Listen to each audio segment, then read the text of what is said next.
나도 어머님 김장할 때 안 갈 거야. 당신 안 가면 우리 엄마는 어떻게 해? 나는 우리 집 가고 당신은 어머님한테 가는 건 어때? 그게 말이 되냐? 아니면 당신이 우리 집 김장에 가던가? 내가 장모님 김장하는 데 가는 건 제일 오버하는 거지. 그리고 장모님도 너무해. 사위들을 부려먹으려고 하셔? 백년 손님을.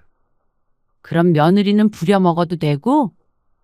오늘 이야기 속 주인공은 55세 김경진 씨입니다. 그리고 그녀의 남편에 관한 이야기이죠.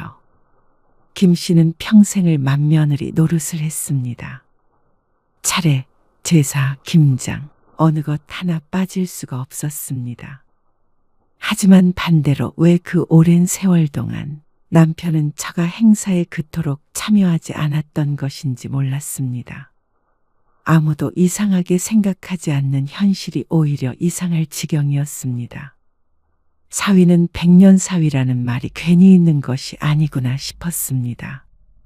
하지만 시대에 알맞게 변해가는 사람들이 있는가 반면 김 씨의 남편 같은 사람도 있었습니다. 며느리가 시집에서 일하는 것은 당연하고 반대로 자신이 처가에서 일하는 건 상상도 하지 않는 부류였습니다. 그리고 남편이 그렇게 늙은 데에는 김 씨의 탓도 컸죠. 앞으로도 그렇게 살지, 아니면 지금이라도 변할지. 김 씨에게 달려 있었습니다. 남편은 원래 그런 사람이니까 하는 말로 넘어가기엔 억울했습니다.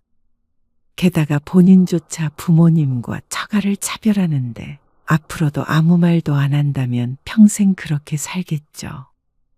김 씨는 그러고 싶지는 않았습니다. 김 씨는 남편과 30년 전에 결혼했습니다. 딸 하나가 있었고 아직 결혼은 안 했지만 취직 후에 독립했습니다. 김 씨는 남편과 단둘이 살고 있었습니다. 김장하러 올만하냐? 아, 예. 어머님, 언제 하시게요?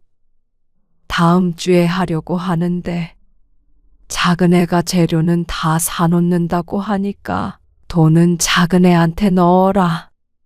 어느 날 시어머니에게서 전화가 왔습니다. 추석이 끝난 지 얼마 안 된 것 같은데 벌써 김장철이 되었습니다. 또 더 추워지면 설이 되겠죠. 30년간 반복된 일들이었습니다. 네.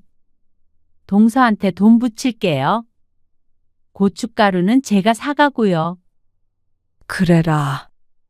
고춧가루는 친정에 아는 지인에게서 매년 샀는데 시세보다 싸게 사는데도 매년 드는 비용이 점점 늘어났습니다. 김치가 금값이라더니 이유가 있었습니다.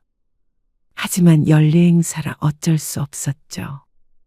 결혼한 이후로 단 한 번도 시집 김장에 빠져본 적이 없었습니다. 며느리가 둘뿐이라 김 씨가 빠진다면 연로하신 시어머니와 동서 둘이서만 해야 했으니 어쩔 수가 없었습니다. 여보, 다음 주에 김장 가는 거 알지? 어디? 우리 집? 아니면 장모님?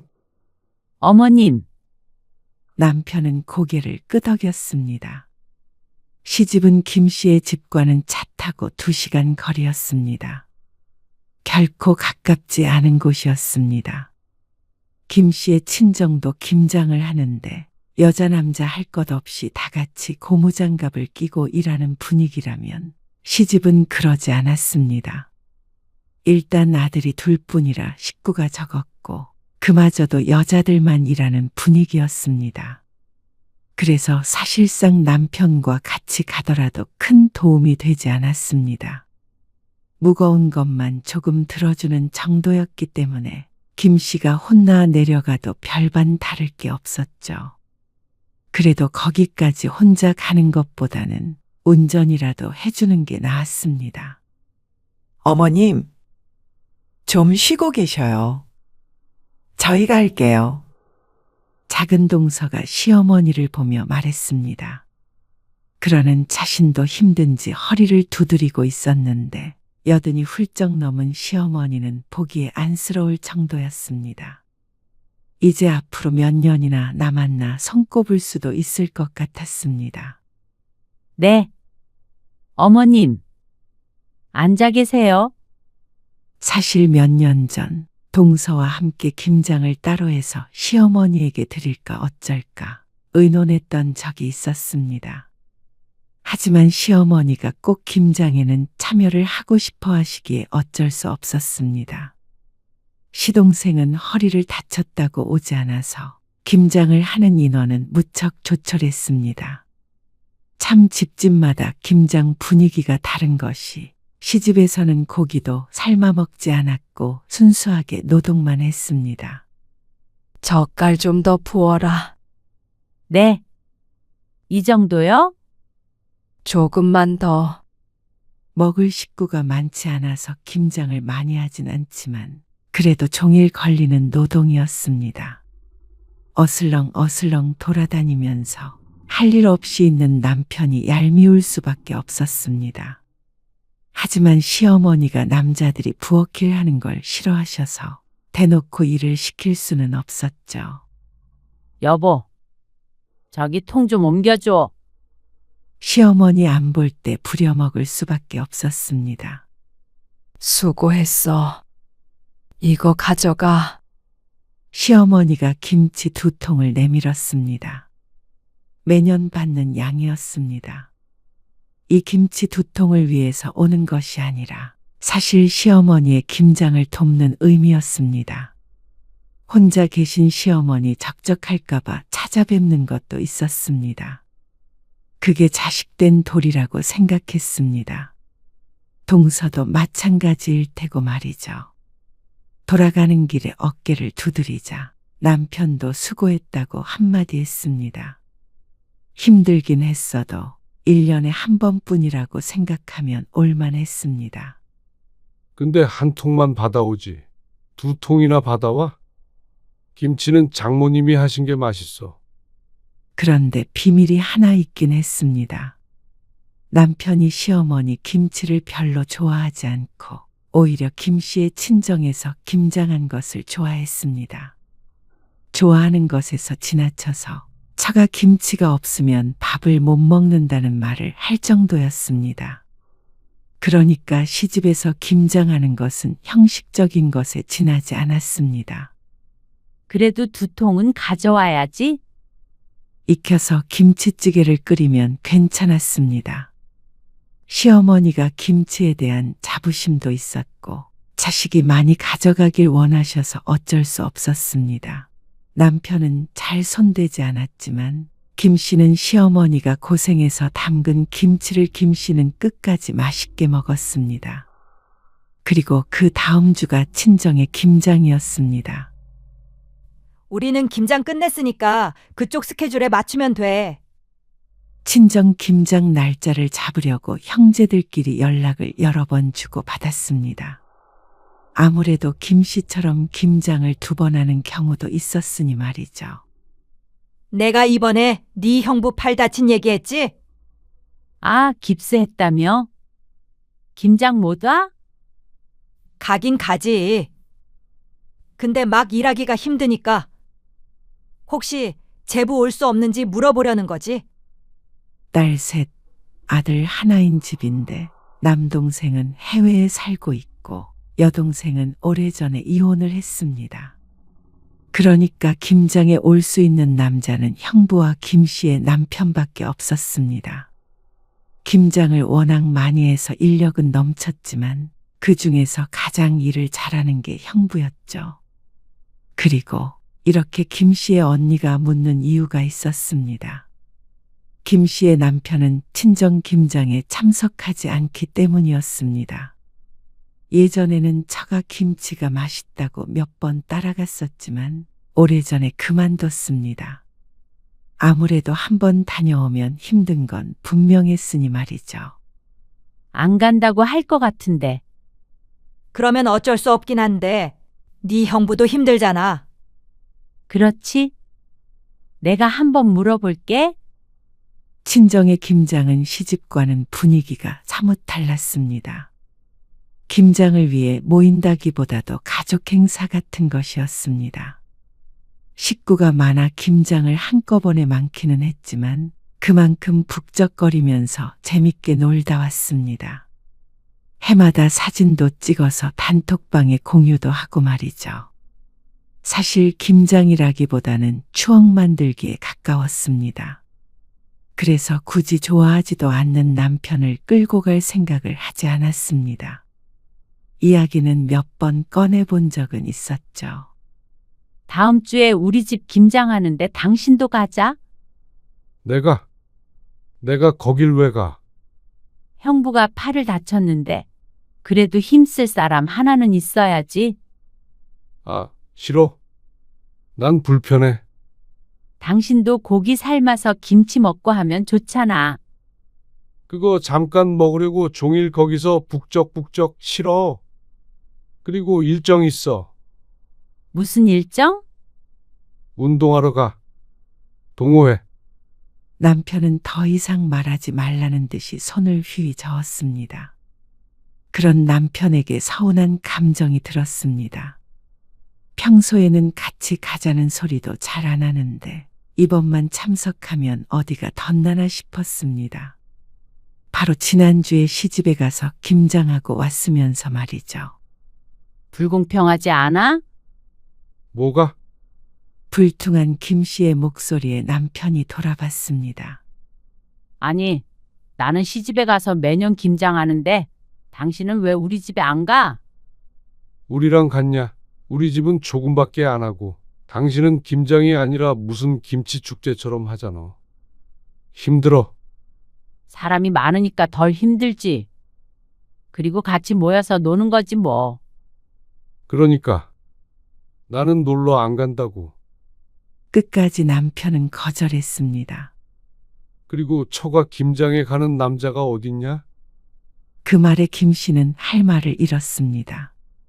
처가 김장에 가는 남자가 바로 가까이에도 있었습니다. 형부는 꼬박꼬박 참석을 했고 여동생도 이혼하기 전에는 꼭 제부를 데리고 왔었죠. 하지만 더 설득하려고 해봤자 남편이 마음을 안 바꿀 걸 알았습니다. 일정까지 있다고 하니까 더욱 가망이 없었습니다. 언니, 애 아빠 못 간대. 중요한 일정이 있다네. 형부가 팔이 아프다는데 내 남편은 운동하러 가서 못 간다는 말을 하기가 그래서 둘러댔습니다. 그러자 언니가 대꾸했습니다. 괜찮아. 현석이가 간대. 아, 그래? 잘 됐네. 예지도 간다고 하거든. 일손 많네. 조카가 같이 간다고 하니까 다행이었습니다. 김 씨의 딸이나 조카들은 매번 참석하는 것은 아니었는데 김장하면 맛있는 거 많이 먹을 수 있다며 안 바쁠 때 가끔씩 참석하기도 했습니다. 올해는 김 씨의 딸도 가기로 했죠. 김 씨는 주말에 딸과 만나서 친정으로 갔습니다. 도착하니 언니 부부와 여동생이 이미 와 있었고 조카도 둘 있었죠. 왔냐? 예지 아빠는 안 왔고. 친정어머니는 매년 사위가 왔는지 안 왔는지 물었습니다. 다 같이 이렇게 어울려 노는 걸 워낙 좋아해서 매년 아쉬워했죠. 다음에는 같이 와. 알겠어요. 아이고, 형부 팔 괜찮으세요? 괜찮지, 그럼. 김 씨의 형부는 무척 활달하기도 했고 처가의 잘하기로 유명했습니다. 가족 행사에 빠진 적이 없고 늘 발벗고 나섰습니다. 팔이 부러졌는데도 이렇게 오는 걸 보니 대단했죠. 무거운 건 현석이한테 들라고 시켜. 온 가족이 모여 왁자지껄했습니다. 서로 농담이 오갔고 본격적으로 김장을 하기 전에도 종일 맛있는 걸 먹으면서 떠들었습니다. 김장은 핑계였고 명절이 하루 더 있는 거나 마찬가지였습니다. 이모부도 오시면 좋을 텐데. 어디 네 이모부가 이런데 오는 사람이니? 친정어머니의 말에 김 씨는 뜨끔했습니다. 형부가 다친 팔로도 고생을 하고 있으니까 더 비교되고 마음에 걸렸습니다. 다들 김 씨의 남편을 비난하지는 않았지만 매년 김치를 많이 가져다 먹는 이유가 남편 때문이라 무척 양심에 찔렸죠. 운전을 해야 해서 술을 마시지는 않았지만 다른 사람들은 하루 자고 가겠다며 늦게까지 놀고 먹었습니다. 남편은 이런 분위기가 싫은 모양이었습니다. 그것도 이해는 되기 때문에 어쩔 수 없다고 생각했습니다. 김장이 끝나고 김 씨는 김치 4통과 각종 반찬을 한 보따리 들고 집으로 돌아왔습니다. 여보, 좀 내려와서 김치 좀 같이 들어줘. 지하주차장에 차를 대고 전화를 걸자 남편이 좋다고 내려왔습니다. 한 통 더 가지고 오지. 부족하지 않아? 지난주에 시골에서 가지고 온 것도 있는데 그러면 너무 많지. 장모님 김치가 맛있잖아. 찌개를 끓여도 달라. 죽어도 김장엔 가기 싫다더니 김치는 그렇게 좋은 모양이었습니다. 운동을 얼마나 했는지 어디가 쑤시고 어디가 쑤신다면서 김치를 실어날랐습니다. 그런데 집으로 올라가 보니까 식탁 위에 웬 돼지고기 수육이 올려져 있었습니다. 이게 웬 거야? 당신 김치 가지고 오면 먹으려고 아까 포장해 왔지. 그러더니 냉장고에서 맥주를 한 캔 꺼내면서 말했습니다. 김치 좀 줘봐. 그러면 그냥 같이 가서 먹지. 아이고 힘들어서 싫다니까. 힘들게 운동은 하면서 하루쯤 시간을 내주는 건 그렇게나 싫은 모양이었습니다. 그러면서 또 김치는 좋아서 혼자 따로 먹을 정도이기에 김 씨가 기막혀 하는 것이었죠. 김 씨는 고개를 절레절레 흔들었습니다. 남편이 이런 것이 하루 이틀이 아니었습니다. 처가 행사에는 불편하다면서 빠지기 일쑤였습니다. 이 때문에 다툰 적도 여러 번이었습니다. 하지만 뚱한 표정으로 앉아 있는 것도 보기 싫어서 그냥 김 씨만 가고 말았습니다. 남편도 거기에 익숙해진 것일 테죠. 6년 전에 친정 아버지가 돌아가셨는데 첫 제사 때도 그랬습니다. 당신 안 갈 거야? 내가 가야 되나? 처가 제사에 가는 사위도 있어. 왜 없어? 형부도 가는데. 뭐? 처남만 있으면 되지 무슨 사위들까지 가. 그래도 친정 아버지가 살아계셨을 적에 김 씨 부부가 도움을 많이 받았습니다. 남편이 사업을 말아먹었을 때도 금전적 도움을 조금 받기도 했죠. 그런데 첫 제사에도 안 오겠다는 남편. 너무한 거 아니야? 뭐가 너무해? 사람들한테 물어봐. 물어볼 게 뭐가 있어? 사위가 장인어른 제사에 가는 게 뭐가 이상해서 물어봐? 그냥 당신이 갔다 와. 나는 마음만 갈게. 마음만 가는 건 도대체 어떻게 가는 건지 묻자 남편은 오히려 김 씨의 반응이 황당하다는 듯이 말했습니다. 당신 갔다 와.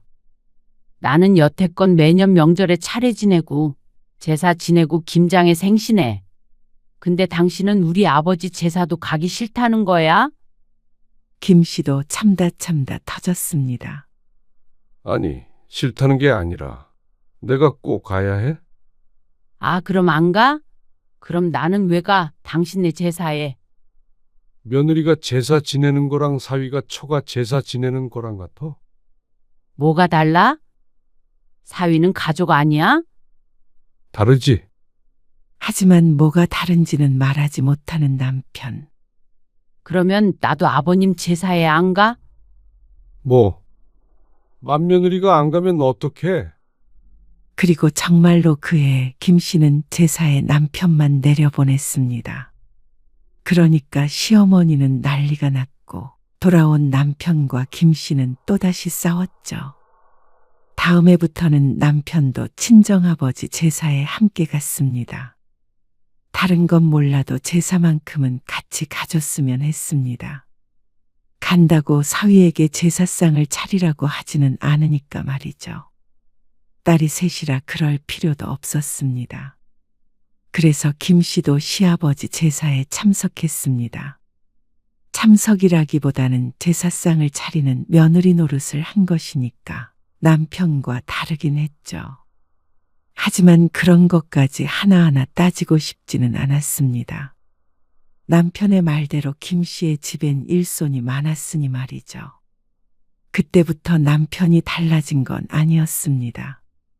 친정 조카 결혼식에도 가지 않았고 다 같이 뭔가 하는 날에도 꼭 빠지고 싶어 했습니다. 졸지에 김 씨도 여동생처럼 이혼을 한 것 같다는 농담을 듣기도 했죠. 오늘은 등갈비 넣어서 김치찜 해 먹자.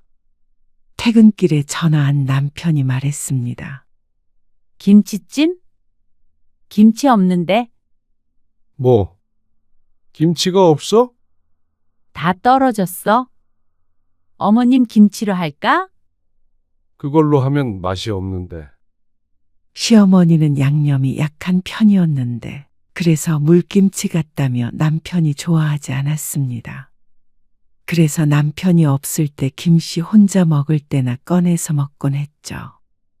장모님한테 달라고 해봐. 지난번에 다 떨어져서 전화해봤지. 아, 그러니까 할 때 많이씩 하지. 언제는 무슨 김장을 그렇게 많이 하냐면서 질리는 표정을 짓더니 어처구니가 없었습니다.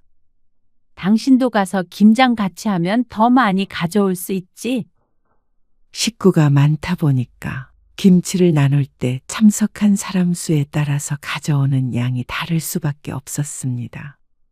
그런데 남편은 가지도 않으면서 김치 타령을 하니까 웃길 수밖에 없었죠. 그리고 또다시 김장철이 다가왔습니다. 2주 뒤에 김장하신다고 하더라.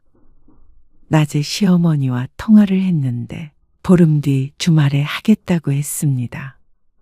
그래서 형제들과 날짜 조율을 해서 다음 주에 친정 김장을 하기로 약속을 잡았습니다. 여보, 김치 좀 한두 통 정도는 더 챙겨와.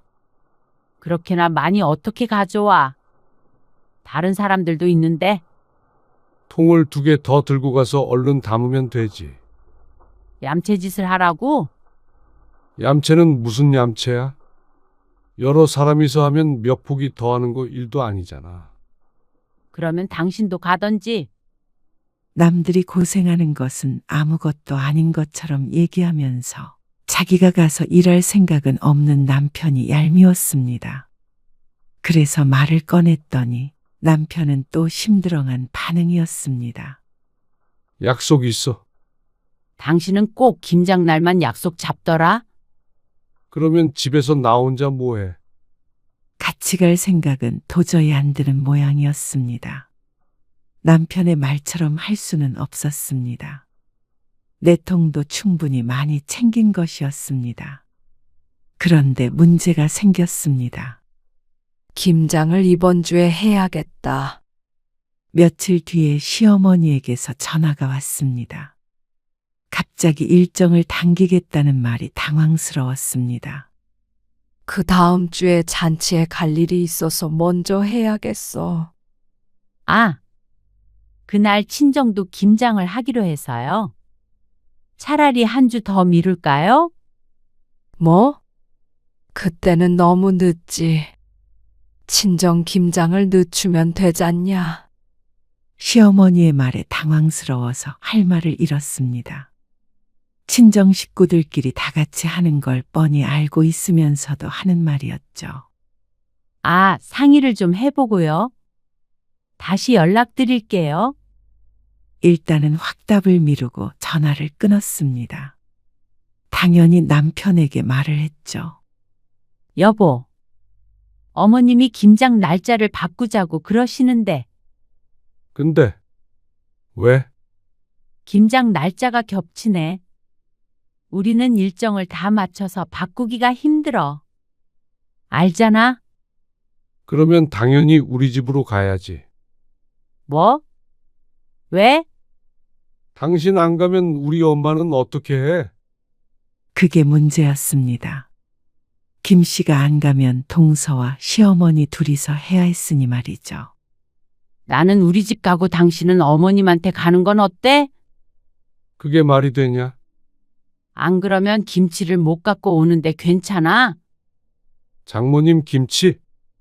그냥 달라고 하면 안 돼. 언제는 6통 가지고 오라며.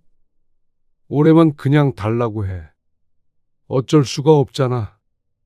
김치를 맡겨놓기라도 한 듯이 당당한 태도였습니다. 하지만 김 씨도 양심이 있지 아무리 친정이라고 해도 그렇게 할 수는 없었습니다. 반대로 오지도 않은 누군가가 김치만 챙겨가겠다고 하면 김 씨도 그렇게 달갑지 않을 것 같았습니다. 한두 통이면 모르겠지만 6통씩이나 말이죠. 그거는 안 되지. 그러면 어떻게? 아니면 어머님 댁에만 갈게. 내년엔 엄마 김치는 먹지 말던가. 하지만 그건 또 싫다는 남편. 막무가내였습니다. 당신이 그러면 우리 집 가서 일을 돕든 아니면 내려가서 어머님을 돕던지 해야지. 김 씨도 나름대로 해결책을 찾으려고 이리저리 생각했습니다. 하지만 남편은 막무가내로 우겼습니다. 김장은 시집으로 가되 친정 김치는 꼭 많이 공짜로 얻어오라면서 말이죠. 그리고 나 그날 약속 있다고 했잖아. 그럼 뭐야? 당신은 어디든 가지도 않겠다는 말이잖아. 그 말을 들으니 더 기가 막혔죠. 시집 김장에 가더라도 김씨 보고 혼자 가라는 말이었습니다. 자기는 한가하게 동호회에 나갈 거면서 말이죠. 내가 장모님 김장하는 데 가는 건 제일 오버하는 거지. 그리고 장모님도 너무해. 사위들을 부려먹으려고 하셔? 백년 손님을. 김 씨의 친정 김장이 유별난 건 김 씨도 알고 있었습니다. 그래서 가기 싫다는 남편의 말에 데리고 가지 않았던 것이었는데 남편의 태도가 참 싫었습니다. 며느리는 무조건 시집에 가서 노동을 해야 하고 사위는 백년 손님이니까 일도 못 시킨다는 말이 얼마나 차별적인 말인지 모르는 모양이었습니다. 김 씨조차도 불합리한 취급을 받아오고 있었는데 남편이 하는 말을 들어보니까 정신이 드는 기분이었습니다. 그러면 당신이 따로 김장을 해. 뭐? 당신도 장모님한테 김치하는 법 배웠을 거 아니야. 꼭 그렇게 가서 다 같이 해야 할 이유가 없잖아. 친정어머니가 86이었습니다. 앞으로 이렇게 김장하고 식구들이 다 같이 모여 놀 수 있는 날도 얼마 남지 않았다는 뜻이었습니다. 앞으로 5년, 아니 3년이면 불가능해질 수도 있었습니다. 우리가 김장만 위해서 모이는 게 아니잖아. 그러면 왜 모이는 거야, 도대체? 나는 진짜 예전부터 이해가 안 갔어. 엄마 살아계실 때 추억도 남기고 하려는 거잖아. 김장으로 추억 쌓는다고 그러면 다른 사람들이 웃어. 징글징글하다 진짜. 미개하다고 그래. 뭐? 미개? 거기에 나보고 가라고 하는 당신도 그렇고. 김 씨는 강요한 적이 없었습니다. 하지만 나도 김장을 하려면 내 친정 식구들이랑 하고 싶지. 시집에서 김장하고 싶지 않았습니다. 그런데 일방적으로 시집 김장에만 참석하라는 남편 때문에 화가 난 것이었는데 남편의 말을 듣고 더 화가 났습니다. 그 미개한 모임 때문에 당신 수십 년 맛있게 먹었잖아. 그건 그거고. 그러니까 이참에 당신이 똑같이 만들어 보라니까. 김장 때마다 이러지 말고. 싫어? 나는 우리 집에 갈 테니까 당신은 당신 집에 가서 김장 도와드려. 뭐? 나 혼자 가서 뭐해? 내가 뭘 할 줄 안다고. 그게 문제 아니야? 아니면 당신 어머님 김치 안 좋아하잖아? 이참에 김장에서 빠지겠다고 해. 먹지도 않는 김치 때문에 내려가서 고생하는 아내 생각은 눈꼽만큼도 하지 않는 남편. 그래놓고는 또 어머니한테 그 말은 못하겠는지 김 씨에게 버럭 화를 냈습니다. 그걸 말이라고 해, 지금? 말이 안 될 건 또 뭐야? 네 집 내 집 따로 가면 갈등이 생길 일도 없었습니다. 하지만 남편은 끝까지 말이 안 된다면서 김 씨의 희생을 강요했습니다. 참 이기적이었죠. 이제 각자 집 챙기면 되잖아? 적어도 나는 여태 할 만큼 했으니까 당신은 할 말 없어. 말은 그렇게 했지만 시집 김장이 걱정이 되긴 했습니다. 남편이 간다고 한들 크게 도움이 안 될 텐데 그렇다면 희생양은 다름 아닌 동서였으니 말이죠. 만약 동서가 갑자기 오지 않는다고 하면 김 씨도 당황스러울 것 같았습니다. 그런데 이틀 뒤였습니다. 예상치 못한 사람에게서 뜻밖의 메시지를 받게 되었습니다. 웬 사진들과 함께 말이죠. 형님, 정호 아빠랑 아주버님이랑 나눈 대화 캡처한 거예요. 김장 때마다 저 몰래 어머님한테 50만 원씩 용돈도 드리고 있었더라고요. 아주버님도요. 재료비도 저희가 따로 드리는데 저는 이번부터 김장 안 까요. 죄송해요. 이게 무슨 소린가 싶었습니다. 김 씨는 사진을 눌러서 확대해 보았습니다. 남편과 시동생의 카톡 대화 내용이었습니다. 그런데 그 내용에는 김 씨도 인상을 찌푸릴 수밖에 없었습니다. 우리 마누라도 김장 그만하면 안 되냐는데 형이랑 나랑 100만 원씩 드린 거 알면 이혼하자고 할지도 몰라. 나도 말 안 했어. 그리고 우리도 처가 김장이랑 겹쳐서 한바탕 했다. 김장을 왜 나더러 하래? 그 뒤로도 험담까지는 아니지만 충분히 기분 나쁠 만한 대화들이 오갔습니다. 김 씨의 친정 얘기도 나왔습니다. 유별난 식구들이라는 표현도 있었고 김 씨의 행동이 답답하다고도 했습니다. 그깟 김치 몇 통 그냥 얻어오면 되는 거 아니냐는 식이었죠. 기가 막혔습니다. 김장 때마다 따로 시어머니에게 돈을 모아서 주고 있었던 것도 어처구니가 없었습니다. 김 씨가 재료비를 넉넉하게 대는데도 불구하고 생색은 자기 혼자 내고 있었던 모양이었습니다. 그리고 그걸 왜 시어머니는 아무 말도 안 했던 것인지 몰랐습니다. 또 줄 거면 양가에 다 주던지 왜 김치는 처가에서 더 얻어먹고 자기 부모만 챙기는지 열불이 났죠. 동서도 마찬가지로 열이 받은 것 같았습니다. 순해서 화도 잘 안 내는데 김 씨가 잘 모르는 일도 있었을 수도 있었습니다. 동서가 김 씨의 사정을 다 모르듯이 말이죠. 이제 동서도 안 온다고 하면 김 씨가 꾸역꾸역 갈 필요가 없었습니다. 시어머니가 안쓰러운 것도 왜 아들도 아닌 며느리가 가져야 하는 감정인지 몰랐습니다. 정작 아들은 아내에게 떠맡기고 자기 여가 생활하기 바쁜데 말이죠. 백년 손님은 개뿔? 공짜로 얻어먹길 좋아하니까 백년 손님이 아니라 백년거지가 아닌가 싶었습니다. 김 씨는 당장에 시어머니에게 전화를 걸었습니다. 어머님, 이제 저는 김장 못 가요. 하시려거든 예지 아빠 불러서 하세요. 뭐야? 너희 도대체 왜 이러는 거야?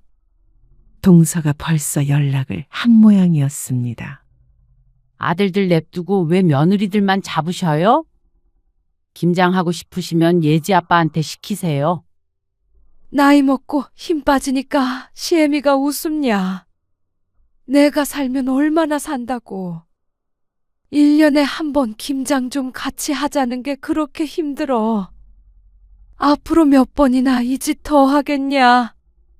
저희 친정엄마도 나이 먹어서 김장 때라도 어머님 말고 친정엄마 보고 싶네요. 전화를 끊고 나니까 가슴이 두근거리면서도 속이 시원한 기분이었습니다. 이번에는 난리가 난다고 하더라도 물러설 생각이 없었습니다. 그리고 그날 밤 남편이 시어머니에게서 연락을 받았는지 김 씨에게 화를 내며 말했습니다. 당신 왜 그래? 어머니한테 뭐라고 한 거야? 노인네 쓰러지기라도 하면 어쩌려고 그래? 당신이 어머님 김치 싫어한다고도 말 안 했는데 왜 쓰러지셔? 김장 하시려거든 아들들이랑 하시라고 한 것뿐이야. 내가 왜 남의 집 김장을 해야 해? 아니, 그게 말이 돼. 그러는 당신은 나한테 말도 안 하고 어머님 50만 원씩 용돈 드린 건? 그건 말이 돼? 김 씨의 공격에 남편은 순간 말을 잃었습니다. 설마하니 김 씨가 알아챌 거라고는 상상도 못한 모양이었습니다. 평소에 남편 휴대폰을 본 적이 없으니까 동서의 연락이 아니었다면 정말로 알아챌 방법이 없었을 것이었죠. 그리고 우리 집이 유별나네 어쩌네 하면서 막 욕하던데. 유별나게 담근 김치 왜 먹어? 내 핸드폰 본 거야. 그게 제일 중요하지 지금? 그럼 중요하지, 안 중요해? 아무리 부부 사이라도 서로 프라이버시는 지켜야 할 거 아니야. 동생한테 와이프 욕한 게 프라이버시야? 아, 누가 욕을 했다고 그래. 나 이제 우리 집 김장김치 안 가지고 올 거야. 뭐? 김장 안 가게? 안 가면 시집 김장이라도 갈 줄 안 모양이었습니다. 가는데 김치 안 싸온다고. 당신이 그거 먹는 꼴 보기 싫어. 그리고 나는 이제부터 엄마한테 수고비로 100만 원씩 챙겨주고 올 거야. 뭐? 제정신이야? 100만 원? 당신이 어머님한테 드린 돈 2년치면 100만 원인데 뭘 그렇게 놀라? 우리 엄마 96살 돼도 당신이 드린 돈보다는 적게 받겠는데 뭘. 남편이 반박할 말을 찾는 듯 했지만 돈 가지고 발뺌할 수는 없었습니다. 참, 왜 남한테 처갓집 욕을 해? 어? 욕을 했다니? 언제 또 욕을 했다고 그래? 그냥 불만이 좀 있다. 이 정도지. 그래? 그러면 이 카톡 내용 친정 단톡방에다가 올려도 되는 거지? 되겠냐? 욕은 아니더라도 처가를 언급한 것은 맞기에 남편은 펄쩍 뛰었습니다. 그러면 자기가 처가에 뭐가 되느냐면서 김 씨를 뜯어말렸습니다. 막말로 내가 정말로 욕을 한 것도 아니고 말이야. 그냥 유별나다고 했나? 그 정도 얘기밖에 안 했어. 아, 그리고 끝까지 안 봤어? 김치는 맛있다고 그 말도 했다고. 참나? 그냥 하던 대로 해. 당신 우리 집 김장 가? 그러면 나도 장모님 김장하는데 따라갈 테니까. 그러면 김치도 싸올 수 있고 다 해피엔딩이지? 어떻게 그게 해피엔딩이야? 너무 불공평한데. 아, 뭐가 불공평하다는 거야? 양쪽 다 가자는 거잖아. 안 가면 장모님이나 우리 어머니나 서운하다고 난리치실 거 아니야. 나는 여태 당신 집 김장에 빠져본 적 없어. 당신은 몇 번이나 갔는데 이제는 내가 시집에 발길 끊고 당신이 우리 집 김장에 가서 노동해야 맞지. 아, 김치 안 먹어. 안 먹고 만다? 그냥 사 먹어. 진짜 지겨워 죽겠네.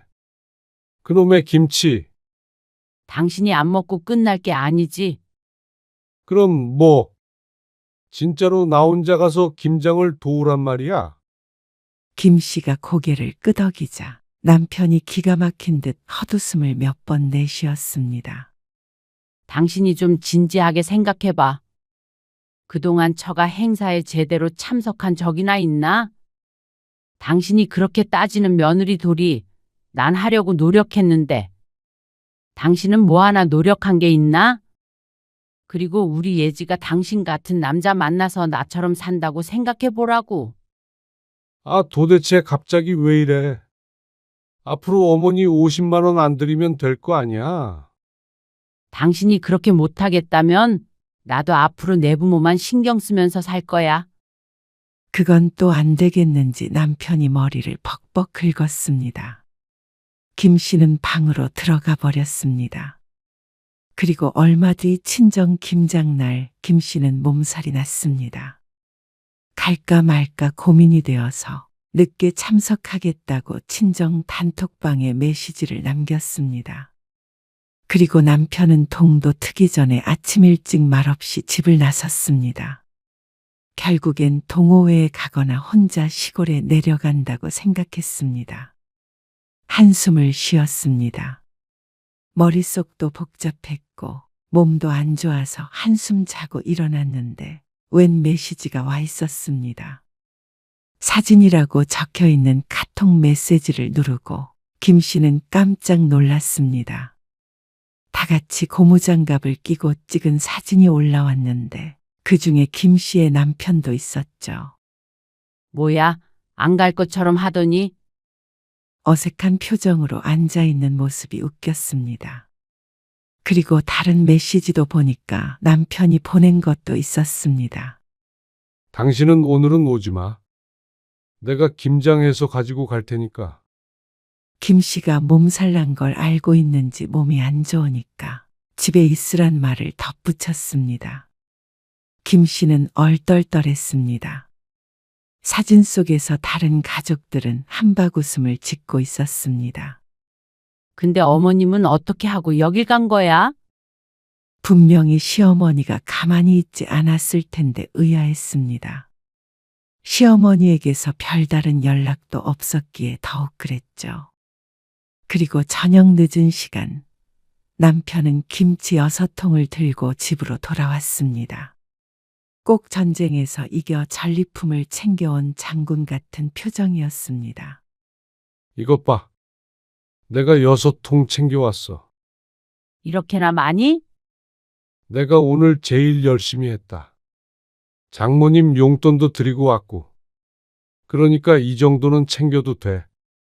앞으로는 내가 이렇게 따라가야겠어. 갑자기 무슨 심경에 변화가 온 것인지 몰랐습니다. 유별나다고 질색할 때는 언제고 남편은 김치통들을 보고 부자가 된 것 같은 표정을 지었습니다. 장모님이 나보고 배추날을 해서 허리 나가는 줄 알았어. 근데 당신 어머님은 어떻게 하고? 오늘 김장하신다며? 다음 주로 미뤘어. 잔치인지 뭔지 안 가고.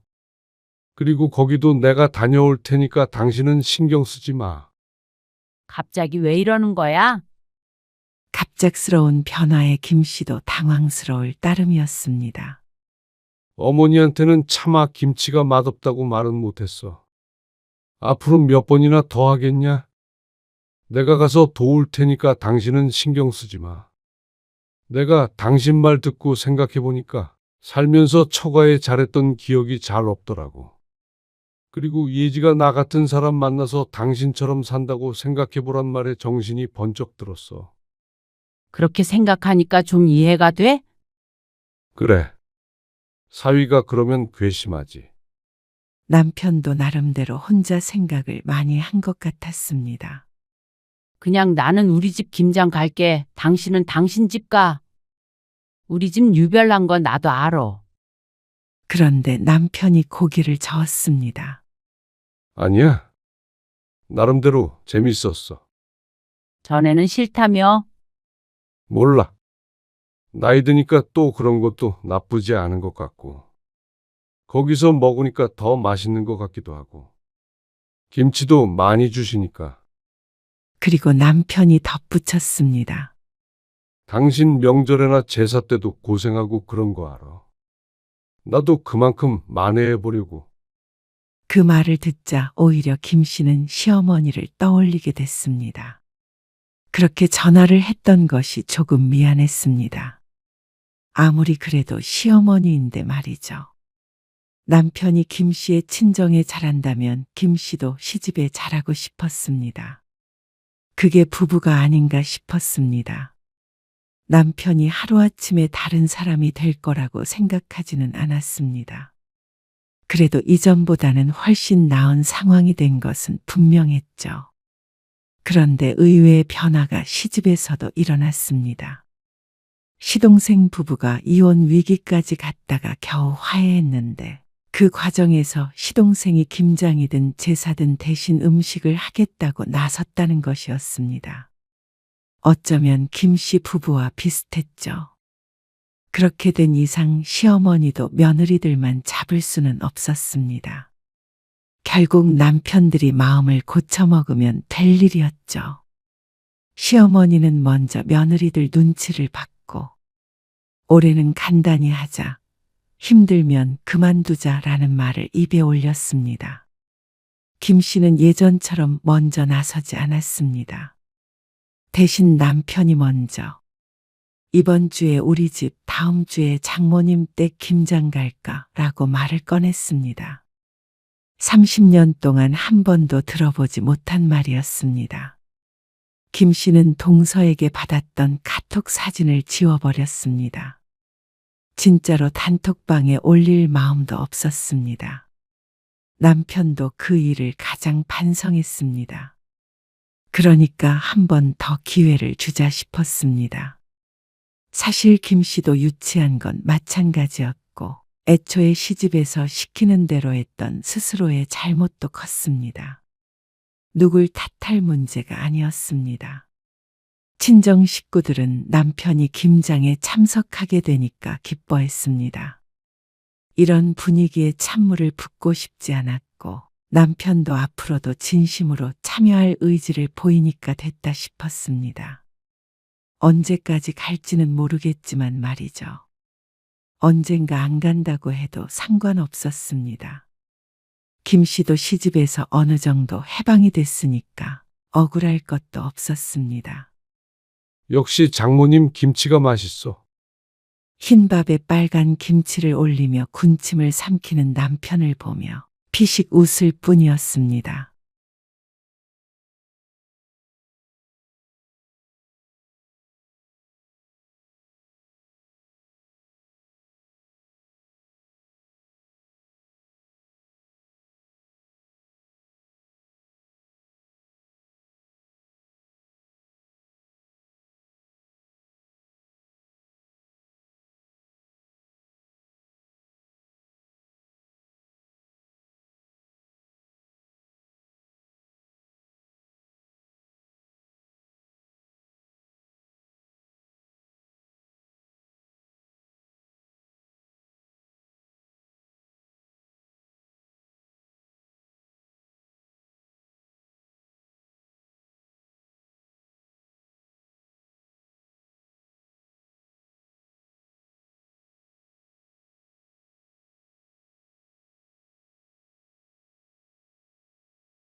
집 내놨어.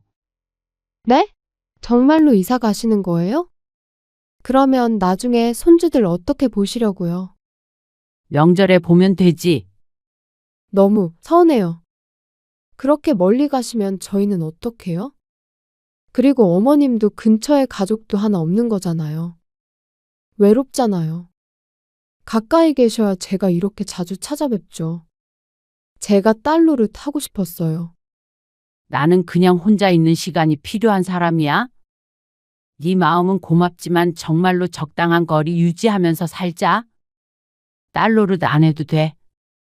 진짜 딸도 이 정도는 안 한다. 어? 오늘 이야기 속 주인공은 56세 박인하 씨입니다. 그리고 그녀의 며느리에 관한 이야기이죠. 박 씨는 먼저 자식들을 결혼시킨 지인들의 말만 듣고 자식을 결혼시키면 모두가 남처럼 동떨어진 삶을 살게 될 줄 알았습니다. 그것이 전혀 억울하다거나 두렵지 않았습니다. 아들이 진정으로 독립을 하게 되면 박 씨도 이제는 책임감에서 벗어나 자유롭게 나만의 삶을 살 수 있을 거라고 생각했죠. 그래서 그 순간만을 기다렸습니다. 하지만 그것도 사람 나름이고 세상 모든 며느리가 시어머니라면 치를 떠는 것이 아니라는 걸 깨닫게 되었습니다. 매일같이 전화해서 시시콜콜한 이야기를 나누고 싶어 하고 행사가 있을 때면 주도적으로 나서서 준비하곤 했습니다. 혼자 있는 시어머니가 안쓰러웠는지 반찬도 해다 챙기기도 했고 여행도 같이 가고 싶어 했죠. 이렇게만 말한다면 주변 사람들은 전부 부러워했습니다. 세상에 이런 며느리가 다 있느냐며 말이죠. 하지만 그건 겪어보지 못한 사람들의 말이었습니다. 박 씨는 그런 삶을 원하는 사람이 아니었습니다. 조용히 혼자서 시간을 보내는 게 낙인 사람이었죠. 며느리의 과한 발랄함이 박 씨를 힘들게 했습니다. 시도 때도 없이 찾아와 사생활이라고는 없게 만드는 며느리. 그리고 점점 도를 지나쳐갔습니다. 결국 박 씨는 며느리가 쉽게 오지 못할 곳으로 가기로 결심했죠. 박 씨는 아들이 하나 그리고 딸도 하나 있었습니다. 딸은 20대 후반에 결혼해서 사위의 고향에 터를 잡았습니다. 자연스럽게 박 씨와는 거리가 멀어질 수밖에 없었죠. 아들은 멀지 않은 곳에서 직장을 다녔는데 나이가 차면서 독립해서 혼자 살았습니다. 그래서 박 씨는 혼자였습니다. 남편이 몇 년 전에 세상을 떠났는데 자식들마저 전부 따로 살면 외롭지 않느냐고 누구나 물었습니다. 하지만 박 씨는 생각보다 괜찮았습니다. 남편이 떠났을 때는 불면증에 걸렸던 적도 있었는데 그것도 많이 회복이 되었고 오히려 자식들 뒷바라지를 더 이상 안 해도 되니까 홀가분했습니다. 말년에 혼자가 되고 싶은 것은 아니었지만 이제는 혼자 된 삶을 즐길 수 있게 되었습니다. 여태껏 가족들 뒷바라지 하느라 못했던 것도 하고 조용하고 고즈넉한 인생을 누리고자 했죠. 하지만 그럴 수 있었던 기간도 몇 년 되지 않았습니다. 아들이 결혼할 사람을 데리고 오면서 평화가 깨졌습니다. 박 씨는 거실 창가에 앉아 늦가을 햇살을 받으며 책을 읽고 있었습니다. 오후 3시 박 씨가 가장 좋아하는 시간이었습니다. 아파트 단지 안은 조용했고 창밖으로 보이는 은행나무들이 노랗게 물들어가고 있었습니다. 그런데 그때 현관문이 열리는 소리가 들렸습니다. 연락도 없이 찾아올 사람은 자식들밖에 없는데 딸과는 1시간 전에 통화를 했기에 아들이겠거니 생각했습니다. 그런데 낯선 목소리까지 들리자 박 씨는 몸을 일으키지 않을 수 없었죠. 엄마, 저 왔어요. 그리고 소개할 사람이 있어서 데리고 왔어요. 제 여자친구 이름은 임소라예요. 어머, 박 씨는 당황스러운 마음으로 자신의 옷차림부터 훑었습니다. 이렇게 연락도 없이 손님을 데리고 오면 어쩌자는 것인지 몰라 황급히 아들과 눈을 마주쳤습니다. 그러자 아들도 난감한 표정을 짓고 있었죠. 죄송해요. 연락 드리려고 했는데. 어머님, 안녕하세요. 제가 서프라이즈로 오자고 했어요. 첫 만남인데 조금 특별하게 하고 싶어서요. 그런데 끼어드는 아들의 여자친구. 너무나 밝은 미소의 박 씨는 할 말을 잃었습니다. 첫 만남의 서프라이즈보다는 예의를 차리는 게 좋지 않나 하는 생각은 들었지만 그렇게 말할 수는 없어서 애써 웃으며 대꾸했습니다. 반가워요. 너무 갑작스러워서 놀랐네요. 서프라이즈 성공이네요. 좋아하는 모습에 따라 웃었지만 심란했습니다. 3시라는 시간도 애매했고 마음의 준비도 안 된 상태라서 지금부터 뭘 어쩌면 좋을지도 몰랐습니다. 커피 마시겠어요? 네. 감사합니다. 어머님 정말 뵙고 싶었어요. 오빠한테 어머님 얘기 많이 들었거든요. 박 씨는 처음 만나는 사이에 이렇게 스스럼 없이 다가오는 모습에 다소 놀랐습니다. 게다가 아들의 여자친구는 박 씨의 손을 잡고 있었죠. 와, 집이 정말 깔끔하고 예뻐요. 어머님이 직접 꾸미신 거예요? 센스가 남다르시네요. 정신이 하나도 없었습니다. 커피를 마시겠다더니 커피를 탈 시간조차 주지 않고 계속 말을 했습니다. 소라야. 일단 앉아. 엄마 놀라신 것 같아. 아, 맞다. 제가 너무 떠들었네요. 죄송해요, 어머님. 박 씨는 차를 준비하러 주방으로 갔습니다. 그리고 커피를 타서 들고 나오자 여자친구가 벌떡 일어나 받으려고 했습니다. 어머님, 제가 들게요. 아니에요. 괜찮아요. 이런 걸 보면 심성이 나빠 보이지는 않았습니다. 다만 너무 적극적인 성격이라 박 씨로서는 오히려 한 발짝 물러나게 되는 것이었습니다. 무슨 얘기를 어떻게 해야 하나 걱정했지만 괜한 걱정이었습니다. 아들의 여자친구는 어떻게 아들과 가까워졌는지 첫 만남부터 자세히 설명하기 시작했습니다. 회사 프로젝트, 야근했던 일, 데이트하던 날까지. 아들이 중간중간에 끼어들어 말렸지만 뭐가 그리 재미있는지 처음부터 끝까지 들떠서 얘기하는 모습이 남달랐습니다. 차를 마시고 돌아갈 줄 알았는데 저녁까지 먹고 가겠다고 넉살 좋게 이야기하는 바람에 박 씨는 더욱 정신이 없어졌습니다. 미리 얘기라도 했으면 장을 봐오는 것인데 혼자 먹는 밥상처럼 내올 수는 없었죠.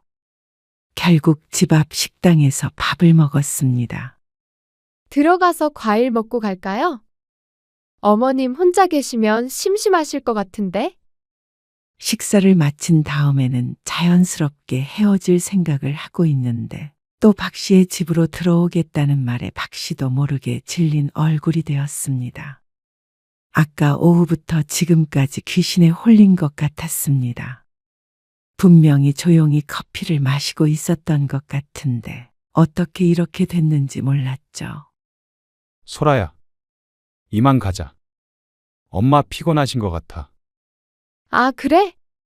어머님 피곤하세요? 전 재밌었는데. 아, 재미는 있었는데 피곤하긴 하네. 식사 시간에도 내내 떠들더니 지금도 에너지가 넘쳤습니다. 아쉬워하면서 돌아서던 아들의 여자친구는 그날 이후로 종종 연락이 왔습니다. 아들에게 연락처를 물어본 모양이었습니다. 요즘 사람들은 어른을 불편해하지 않나 싶었습니다. 박 씨의 편견일 뿐이었는지 조금 독특하긴 했죠. 결혼은 빠르게 진행이 되었습니다. 박 씨가 해야 할 일은 특별히 없었고 전셋집을 구할 돈만 딸과 똑같이 보탰죠. 큰 돈은 아니었지만 남편이 살아있을 때 함께 모아뒀던 돈이었습니다. 그런데 며느리는 결혼을 준비하는 내내 박 씨가 함께 준비해 주길 원했습니다. 어머님, 내일 웨딩드레스 입어보러 가는데 같이 가실래요? 내가? 네. 저희 엄마는 아무래도 멀리 사니까. 유신이랑 같이 가야 하는 거 아니야? 오빠는 회사를 쉴 수가 없대요. 그리고 어머님 의견도 중요하죠. 내 의견이 뭐가 중요해? 에이, 같이 나가서 맛있는 것도 먹고 해요. 웨딩 투어 요즘 많이 해요. 투어? 이름만 들어도 질리는 기분이었습니다. 그런데 같이 갈 사람이 없다는 며느리의 부탁을 단칼에 거절할 수가 없었습니다. 결국 다음 날 박 씨는 녹초가 될 때까지 며느리에게 끌려다녀야 했습니다. 어머님, 이건 어때요? 예쁘네. 사진 좀 찍어주세요. 오빠한테 보낼게요. 그리고 팔자에도 없는 사진기사 노릇을 했습니다. 이런 거라면 친구들이랑 오는 게 낫지 않았나 생각했지만 며느리는 즐거워 보였습니다. 그런데 자꾸만 박 씨의 의견을 물어 곤란했습니다. 박 씨의 눈엔 다 예뻐 보였으니 말이죠. 딸이 결혼할 때도 이러지 않았는데 결혼 준비가 참 힘들고 피곤한 것이구나 하는 생각이 들었죠. 우리 소라가 좀 들이대거나 그래도 이해해 주세요. 저희도 가끔 감당하기 힘들 때가 있는데 속이 나쁜 애는 아니에요. 안사돈이 상견례 자리에서 한 말이었습니다. 박 씨가 느낀 그대로였습니다. 그런데 이런 말까지 할 정도면 박 씨가 알고 있는 것보다도 부담스러운 성격인 것 같기도 했습니다. 하지만 나쁜 애가 아니라는 말에는 박 씨도 전적으로 동의했습니다. 과하게 살가워서 그렇지 심성은 고운 편이었죠. 다만 박 씨와 조금 맞지 않는 것뿐이었습니다. 조용하고 혼자 있기를 좋아하는 박 씨와는 정반대였으니 말이죠. 결혼식을 올리는 그날까지 박 씨는 며느리에게 시달렸습니다. 너희끼리 알아서 하라고 해도 시어머니의 의견도 필수라면서 우겼습니다. 결혼식이 끝나면 이 모든 것도 끝이 날 거라고 생각했습니다. 하지만 아니었습니다. 시작일 뿐이었죠. 어머님, 저예요, 소라. 어느 토요일 아침 박 씨는 늦잠을 자고 있었습니다.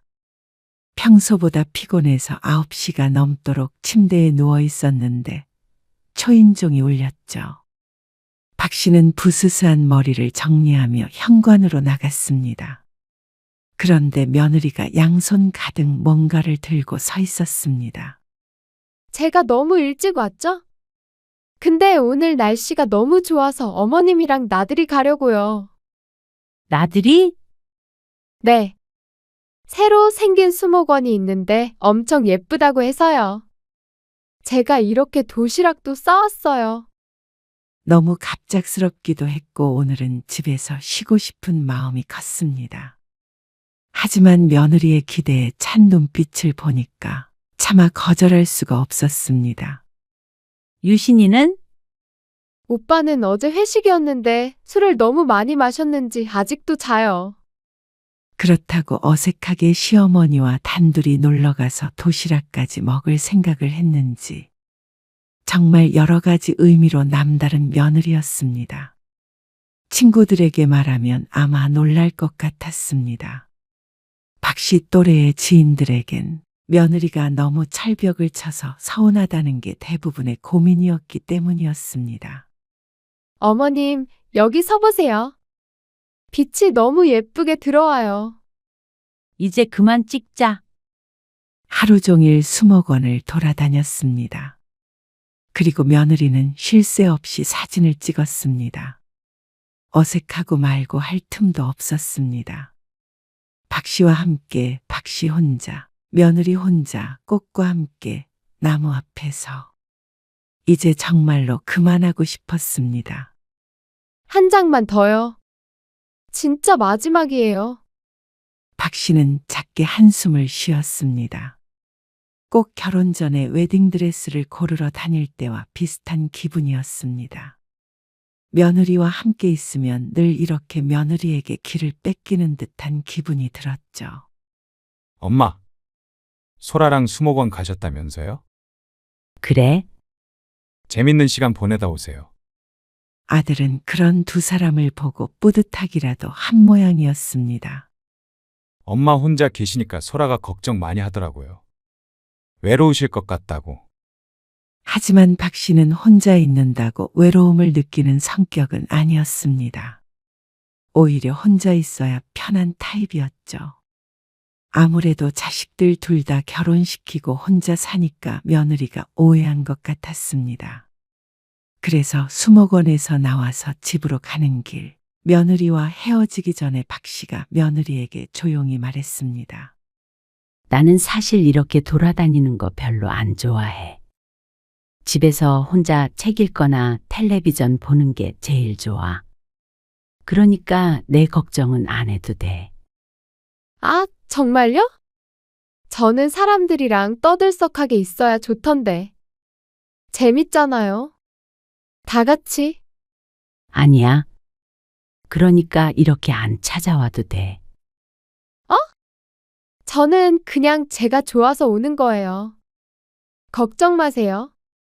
하지만 며느리에겐 박 씨의 말이 소용없었습니다. 주말에는 아유 이유 없이 집에 들를 때도 있었고 전화도 3일에 한 번씩은 꼭 하는 것 같았습니다. 그 마음이 고맙기는 했지만 피로가 쌓여갔습니다. 소라야, 나 정말 괜찮으니까 이렇게 안 해도 돼. 너희 신혼인데 너희끼리 재미있게 살아. 사실은 부탁이었습니다.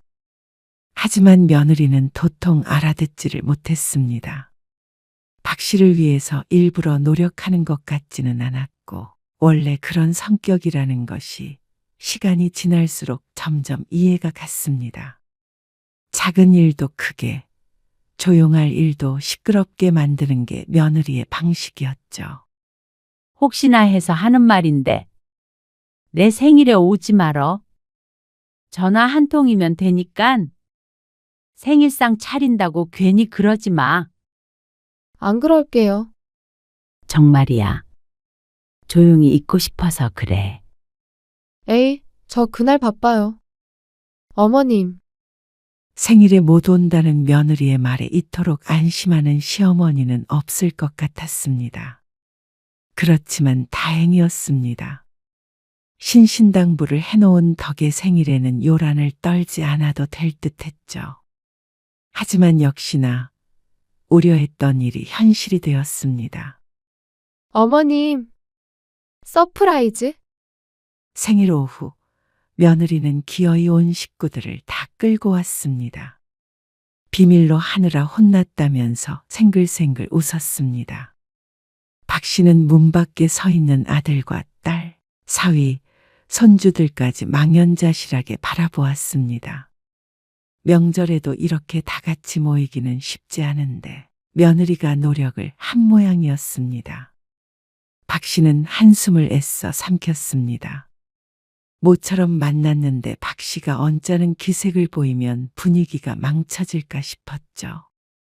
생일상은 차리지 말라고 해서 식당 예약했어요. 잘했죠? 그래, 잘했다. 박 씨는 도살장에 끌려가는 소처럼 며느리에게 끌려갔습니다. 팔짱을 단단히 끼고 끌어다니는 통에 박 씨는 이리저리 흔들렸습니다. 어머님, 또 서프라이즈? 레스토랑에서 다 같이 식사를 하고 있는데 직원이 케이크를 들고 왔습니다. 며느리가 자리에서 일어나서 서프라이즈 하면서 생일 축하 노래를 부르기 시작했습니다. 식당 안에 박 씨 가족만 있는 것이 아니었는데 자연스럽게 시선이 모였습니다. 몇몇 사람들은 같이 박수를 쳐주기도 했는데 박 씨는 그런 시선을 즐기는 사람이 전혀 아니었습니다. 박 씨는 얼굴이 빨개졌습니다. 올케가 준비 많이 했네. 다른 식구들도 눈치를 보더니 박수를 치면서 노래를 불렀습니다. 며느리의 얼굴엔 한박웃음이 지어졌지만 박 씨는 웃지도 울지도 못하는 표정이 되었습니다. 쥐구멍이 있으면 숨고 싶은 심정이었죠. 폭죽을 터뜨리려는 며느리를 겨우 말렸습니다. 식당 전체를 빌린 것도 아닌데 주변에 너무나 민폐를 끼치고 있는 것 같았습니다. 며느리는 자리에서 일어나서 꼭 MC처럼 사회를 보았습니다. 이제부터 선물 증정식을 할 거예요. 제발 가만히 좀 앉아 있어. 어? 다들 쳐다봐. 작게 말할게요. 걱정 마세요. 며느리는 도무지 말릴 수가 없었습니다. 이제 제 차례예요. 저는 선물이랑 편지도 준비했어요. 편지? 네. 선물만 드리는 건 뭔가 특별하지가 않잖아요. 그래도 결혼하고 처음 어머님 생신인데 기억에 남길 만한 일을 하고 싶었어요. 지금까지만 해도 충분히 기억에 오래도록 남을 것 같았습니다. 그래? 고맙다. 편지를 준비했다니까 박 씨는 얼른 받고 끝내려고 손을 내밀었습니다. 그런데 며느리는 들고 있던 편지를 박 씨에게 주는 것이 아니라 봉투에서 편지지를 꺼냈습니다. 제가 직접 읽어드리려고 해요. 뭐? 여기서? 네. 저 울컥해서 울지도 몰라요. 장난스럽게 덧붙이는 말에 박 씨의 얼굴이 하얘졌습니다. 여기에서 갑자기 편지를 낭독하겠다는 며느리의 행동이 이해가 가지 않았습니다. 성대한 생일 파티를 하고 싶은 것 같았습니다. 다들 편지를 읽겠다는 말에 웃기도 하고 주변을 살피기도 했습니다.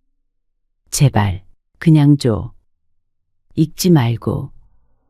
혹시나 며느리가 상처받을까봐 큰 소리는 내지 않았는데 사실 박 씨는 이 자리를 박차고 나가버리고 싶었습니다. 진심으로 부담스러웠죠. 하지만 며느리는 끝까지 편지를 읊었습니다. 주인공이라며 박 씨도 자리에서 일어나게 만들었는데 싫다고 해도 밀어붙이는 며느리를 말릴 수는 없었습니다. 박 씨는 식사가 끝나고 나서 전쟁이라도 치른 기분이었습니다. 밥 먹은 것도 얹혔는지 속이 좋지 않았습니다. 결국 아들에게 한마디 할 수밖에 없었습니다. 소라한테 제발 이러지 말라고 해줘. 엄마 이런 거 싫어하는 거 알잖아. 그래도 엄마한테 잘하려고 노력하는 거니까 예쁘게 봐주세요. 원래 성격이 활달해요. 그걸 아니까 지금까지 참았던 것이었습니다. 그게 아니었다면 진작에 연락도 받지 않았을 것이었습니다. 그래도 하나밖에 없는 며느리니까 박 씨도 노력해온 것이었죠. 진짜로 마음은 너무 고마운데. 엄마 힘들다. 알겠어요. 앞으로는 자제하라고 할게요. 진심이야? 아들이 정말로 며느리에게 말을 전하긴 한 건지 한동안 조용했습니다. 그러니까 좀 살 것 같았습니다. 혼자 여행 갔다고? 너무 좋다. 남편도 두고 오니까 챙겨야 할 사람도 없어서 더 좋아. 지금도 커피 마시면서 걷고 있어. 날씨도 좋다. 정말? 좋을 것 같다. 어느 날 박 씨는 친구와 통화를 하다가 문득 여행을 가고 싶다는 생각을 했습니다. 친구의 말처럼 혼자서 하는 여행도 나쁘지 않을 것 같았습니다. 여태 혼자서 산책은 많이 했지만 어딘가로 멀리 떠난 적은 없었습니다. 책 몇 권을 가져가서 읽으면 좋을 것 같았습니다. 그래서 박 씨는 추석에 여행을 다녀오기로 결심했습니다. 그 정도면 날씨도 적당할 것 같고 명절에 딸도 멀리서 와야 하고 아들네도 처가가 멀어서 왔다 갔다 힘들 것 같아서 잘 됐다 싶었습니다. 추석에 집에 오지 마. 여행 가게? 여행이요? 그래. 며칠 혼자 여행 다녀오려고. 무슨 일 있으세요? 아니, 무슨 일 없는데. 근데 왜 혼자 가세요? 혼자 가는 여행도 좋다던데? 좀 쉬다 오려고 해. 제주도 가서.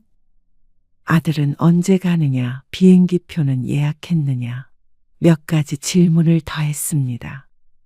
혼자 간다고 하니까 걱정이 된 것 같았습니다.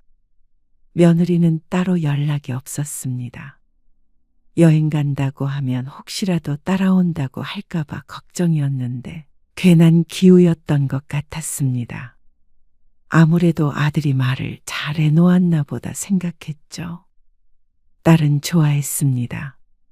마침 사돈네도 여행을 간다고 해서 자신들도 여행 계획을 짜겠다고 했습니다. 당연한 말이지만 박 씨와 함께 제주도에 간다는 말은 하지 않았습니다. 그런데 추석 연휴가 시작되었을 때 공항에 도착한 박 씨는 게이트 앞에 앉아 탑승을 기다리다가 뜻밖의 인물을 만나게 되었습니다. 어머님, 돌아보니 며느리가 캐리어를 끌고 다가오고 있었습니다. 아들도 함께였습니다. 너희가 왜? 며느리가 환하게 웃으며 말했습니다. 놀라셨죠? 어머님 혼자 여행 가신다고 해서 저희도 따라왔어요. 오빠도 참 눈치가 없죠? 어떻게 어머님 혼자 여행 가신다는데 정말로 혼자 보내는 자식이 어디 있어요? 같이 가고 싶어서 비밀로 하고 비행기 예약했어요. 아들이 꼬치꼬치 캐묻긴 했는데 설마 아니 또다시 이런 일을 벌일 거라고는 생각도 못했습니다.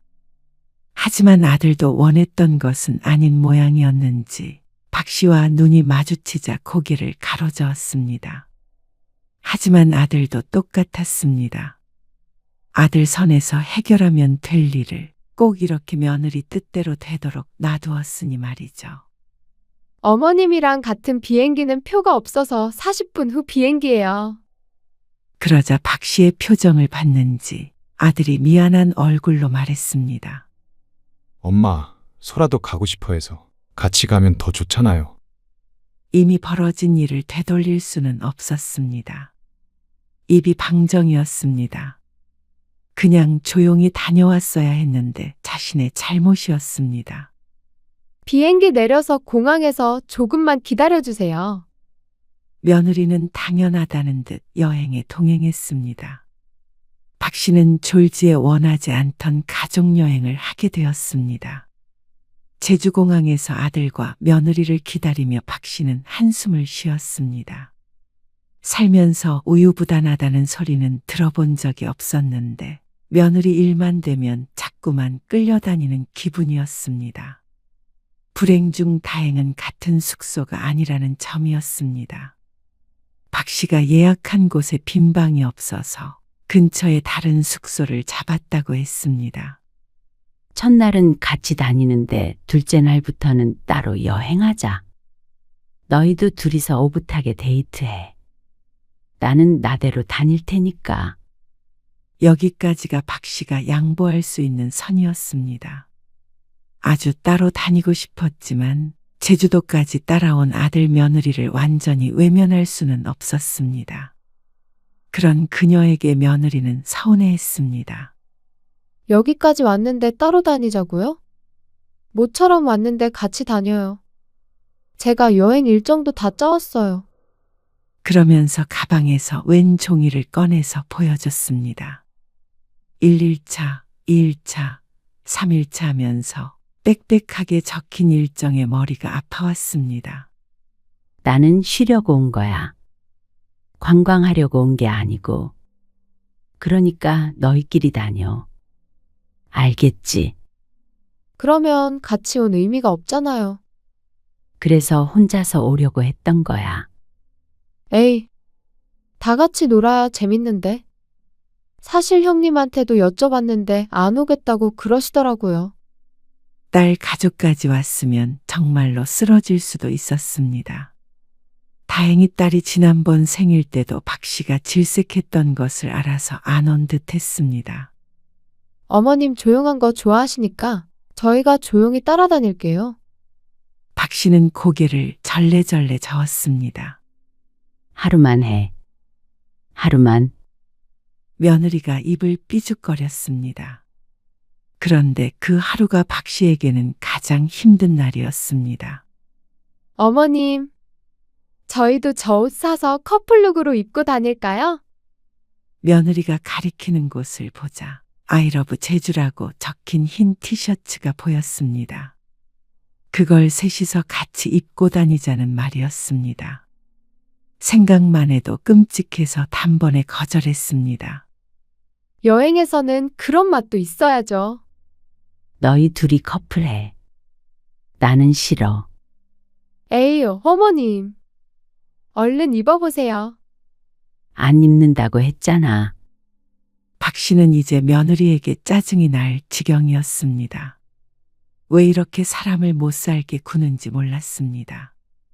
뭐든지 며느리가 하자는 대로 해야 직성이 풀리는 것인지 아니면 남 눈치는 본 적이 없는 것인지. 다행히 아들조차 그 옷은 입기 싫다고 해서 안 입기는 했지만 박 씨는 며느리와 좀 거리를 두고 싶어졌습니다. 어머님, 여기서 한 장 더요? 배경이 너무 예뻐요. 너희 둘이 찍어. 나는 그냥 풍경 구경하고 싶어. 에이, 어머님. 남는 건 사진밖에 없잖아요. 열심히 사진 찍어야죠. 박 씨는 지쳐서 대답하지 않았습니다. 한 번 말을 섞으면 한도 끝도 없었습니다. 그런데 박 씨를 며느리는 뒤에서 찰칵 소리를 내며 계속 사진을 찍었습니다. 뒷모습이라도 찍어서 카카오톡으로 보내주겠다는 말이 기가 막혔습니다. 힘드니까 좀 쉬었다가 가자. 저기 앉아서 커피라도 한 잔 마시고. 며느리의 에너지를 따라가기가 너무 힘들었습니다. 걸으면서 이것 보세요. 저것 보세요. 쉬지 않고 말을 거는 통에 박 씨는 녹초가 되었습니다. 육체도 힘들지만 정신적으로도 너무 힘들었죠. 어머님, 이제 출발해요. 오늘 갈 데가 더 있거든요. 그거 절반만 하자고 했잖아. 그러면 제주도 뭐 하러 와요? 최대한 할 수 있는 거 다 하고 돌아가야 안 아쉽죠. 나는 지금도 안 아쉬워. 에이, 어머님 같은 타입은 저 같은 사람이 이렇게 계획도 짜주고 해야 해요. 안 그러면 너무 재미가 없잖아요. 세상에는 그냥 그런 게 좋은 사람도 있어. 제발 좀 쉬엄쉬엄 다니자. 혼자만의 시간이 간절했습니다. 저녁까지 며느리가 원하는 식당으로 갔는데 유명한 집이라고 1시간이나 밖에서 기다리게 했습니다. 박 씨 혼자였다면 죽었다 깨어나도 하지 않을 행동이었습니다. 모처럼 여행 왔으니까 참자 싶었습니다. 하지만 다음 날까지 일정에 따라오려는 며느리에게 한 소리 안 할 수가 없었습니다. 혼자 여행하고 싶다니까 그러네. 어머님 외로우시잖아요. 하나도 안 외롭다니까? 혼자면 무조건 외로울 거라고 생각하는 며느리와 박 씨는 도저히 맞지 않았습니다. 계속 이러면 나는 오늘 비행기표 끊어서 돌아가 버릴 거야. 어머님, 왜 이렇게 저희한테 매정하세요? 매정하다는 말을 들어도 어쩔 수가 없었습니다. 남들이 생각하기에도 며느리처럼 박 씨를 매정하다고 여길 수도 있었습니다. 살갑게 다가오는 며느리를 자꾸만 밀어내는 박 씨의 성격이 이상하다고 손가락질 할 수도 있었죠. 하지만 박 씨는 욕을 듣더라도 혼자만의 시간을 갖고 싶었습니다. 다행히도 아들이 며느리를 설득해 다음 날부터는 따로 다니게 됐습니다. 꼭 이럴 줄 알면서도 따라온 아들을 원망했습니다. 여행 마지막 날, 박 씨는 아침 일찍 혼자 산책을 나갔습니다. 이른 시간이라 인적이 드문 바닷가 옆길을 걸으며 고요함을 즐겼습니다. 이런 게 내가 원했던 여행인데. 한숨이 나왔습니다. 며느리는 첫날 이후로도 자꾸만 전화해서 어디에 왔는데 너무 좋다며 박 씨도 합류하길 원했습니다.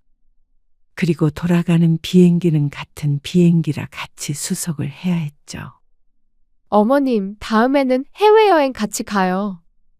그때는 미리 말씀드릴 테니까 저희랑 같이 다니시고요. 제가 다 알아볼게요. 이제는 여행을 하려거든 숨어서 가던지 해야 하나 싶어서 속이 갑갑했습니다. 아무래도 방법을 생각해내야 했습니다. 그렇다고 박 씨도 성격 파탄자가 아닌 이상 며느리와는 잘 지내고 싶었습니다. 그러니까 좋은 방향으로 해결을 하고 싶었습니다. 적당한 거리만 유지할 수 있다면 박 씨도 며느리가 싫지 않았습니다. 그런데 그 거리를 유지한다는 것이 며느리에게는 참 힘든 일인 것 같았습니다. 어머님, 제가 반찬 좀 해왔어요. 시도 때도 없는 며느리의 방문. 처음에는 친정엄마가 멀리 있어서 그런 거라고 안쓰럽게 생각했지만 도무지 박 씨의 사생활은 없는 사람처럼 행동하니까 점점 며느리의 방문이 달갑지 않게 느껴졌습니다. 그리고 그런 생각을 하게 되는 스스로가 너무 못된 것 같아서 괴로울 때도 있었습니다. 혼자서 무슨 반찬을 이렇게 먹는다고 그래. 너희 먹으라니까. 김장도 조금 했는데 김치도 드셔보세요. 며느리가 한 음식이 입맛에 맞고 안 맞고를 떠나서 너무 많았습니다. 지난번에도 먹다 지쳐버리게 됐는데 어째서 시어머니 음식을 버리는 며느리의 기분을 자신이 느껴야 하는지 박 씨도 알 수 없었습니다. 정말로 안 줘도 된다니까 그러네. 못 먹어. 많이 드세요. 안 드시니까 이렇게 마르셨죠. 박 씨는 기본적으로 소식을 했습니다. 반찬도 많이 늘여놓고 먹는 타입도 아니었고 하루에 2끼만 먹었습니다. 많이 먹으면 부대껴서 소화도 잘 안 되는 그 기분이 싫었습니다.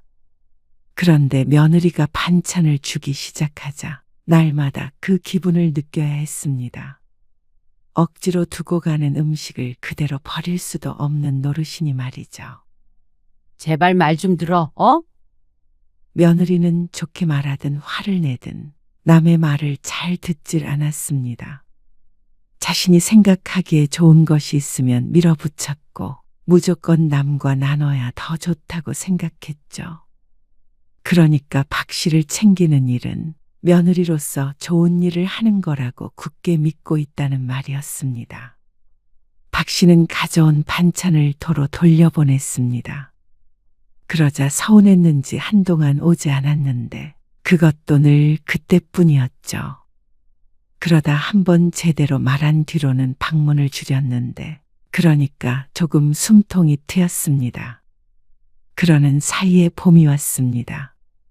어머님은 혼자 지내기 적적하지 않으세요? 어느 날 며느리가 물었습니다. 벌써 몇 번이나 들은 질문이었는데 그럴 때마다 박 씨의 대답은 똑같았습니다. 혼자가 편해. 저는 혼자 있으면 심심하고 외롭고 그렇던데. 그래서 애도 셋 정도는 낳고 싶어요. 임신을 준비하고 있다고 하더니 포부가 컸습니다. 애 낳으면 어머님 집에 매일 놀러 올게요. 생각만 해도 무서운 기분이 들었습니다. 그런데 외롭냐고 물어봤던 것이 아이 계획을 말하려고 했던 것이 아니라 다른 계획이 있었다는 사실을 깨닫게 되는데 얼마 걸리지 않았습니다. 어느 주말 오전 박 씨는 집에서 영화를 보고 있었습니다. 날이 좋아서 오후에는 좀 밖에 나가서 산책을 할 생각이었습니다. 그런데 며느리에게 전화가 왔습니다. 어머님, 내일 점심에 같이 식사해요. 밥? 네. 꼭 드릴 말씀이 있어서요. 며느리의 목소리에 혹시나 임신을 했나 싶었습니다. 그래서 소중한 주말을 기꺼이 아들 며느리에게 쓰기로 했습니다.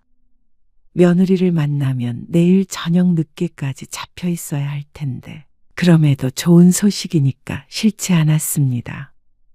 다음 날 며느리가 예약했다는 한정식당에 갔습니다. 조금 일찍 도착해서 며느리의 이름을 대고 앉아 있는데 문을 열고 웬 남자가 들어왔습니다. 잘못 열었나 보다 하고 힐끔 보고 말았는데 남자가 곧장 문을 닫았습니다. 그런데 문제는 밖에서 닫은 것이 아니라 들어와서 닫은 것이었죠. 여기는 예약된 자리인데요. 아, 네. 알고 있습니다. 남자의 말에 더욱 의아한 얼굴이 되었는데 곧바로 문이 다시 열리면서 익숙한 얼굴이 보였습니다. 어머님, 오늘 소개시켜드릴 분이 있어서요. 며느리가 룸 안으로 들어오며 말을 했습니다. 그 말에 박 씨는 눈을 부릅떴습니다. 이게 도대체 무슨 말인가 싶었습니다.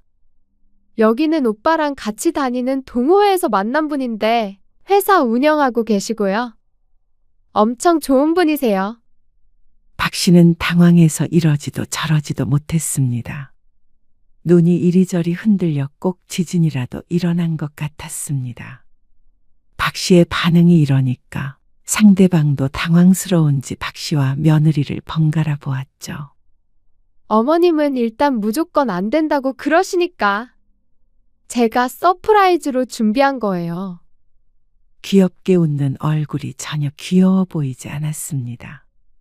안녕하십니까. 최준호라고 합니다. 안내?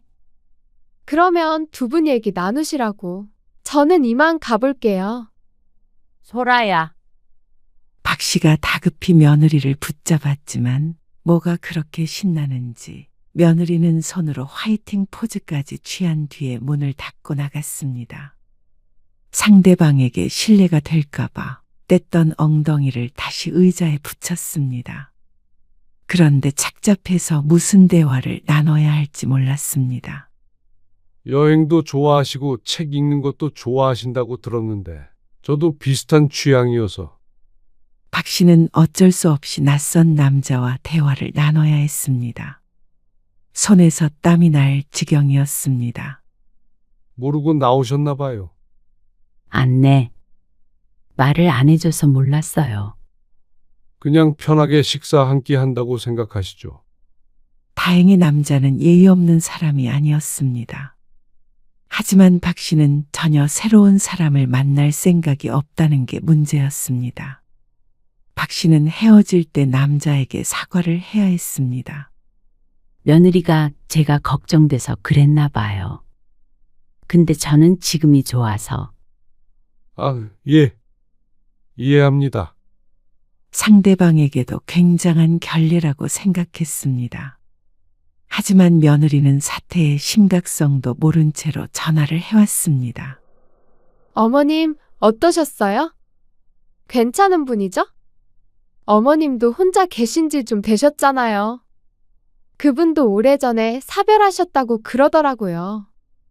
재혼 생각도 있으신 것 같고요. 두 분이 잘 맞으실 것 같아요. 사별하면 사별한 사람끼리 아무나 만나서 재혼해야 한다는 거야? 박 씨도 모르게 날카로운 목소리가 튀어나갔습니다. 그게 아니고요. 내가 언제 재혼하고 싶다고 했니? 외로우실까봐. 이건 정말 선을 넘은 거야. 내가 제발 신경 끄라고 했잖아. 도대체 몇 번 말해야 알아들어. 어린애도 이 정도 말했으면 알아들을 거야. 소라, 너는 왜 이렇게 다 멋대로야? 그러자 며느리도 충격을 받은 것 같았습니다. 저는 그냥 어머님이 행복하셨으면 해서. 가만히 두는 게 행복한 거야? 네 마음은 알겠는데 이건 정말 아니야. 죄송해요. 그분 정말 좋은 분인데. 박 씨는 한숨을 쉬었습니다. 며느리에게 이런 말을 하는 박 씨의 속도 좋을 리가 없었습니다.